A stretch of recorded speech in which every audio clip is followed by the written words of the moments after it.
Ito nga pala yung araw na bumaba kami galing sa pinakataas na Bulkang Mayon dito sa Albay. At dahil Christmas party ng aking junior, sumama kami at para mamasdan kung gaano kasaya ang aking junior. Kung makikita nyo nga, ayan si junior hindi nga yan nag-practice kasi lagi na lang puyat.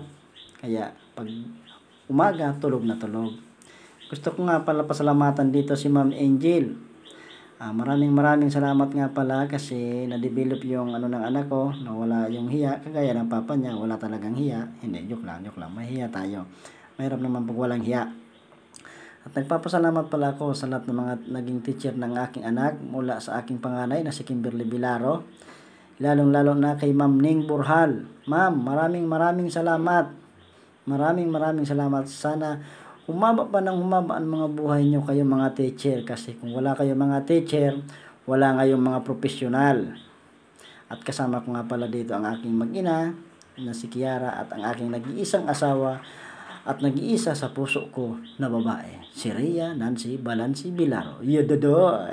Ito na nga pala, binigyan nga pala namin ng regalo si Ma'am Ning Burhal kasi ito po ay isang kamag-anak namin at lula ko na po yata to at tita ni mama.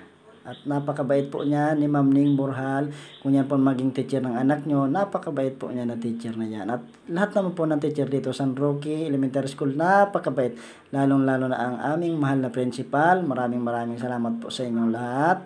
At maganda ang classroom ng mga anak. At napakadami ng electric pa dyan sa room ni Ma'am Angel. Kasi napakainit yata dyan. Akalain mo binilang ko 6 nung kami sa elementary pa lang. Sa Tabaco, South Central, 2 lang. Ito nga pala, nabigay ko na nga pala dyan yung regalo kay Ma'am Ning. At medyo tumigil na nga yung ulan. At pumunta na ulit kami dito sa room ni Junior. Maraming salamat nga pala sa solid na sumusuporta sa akin. At sa mga hindi naman sumusuporta, buti nga sa inyo. Hindi. Maraming salamat pa rin kahit kayo nanonood. Maraming salamat ulit.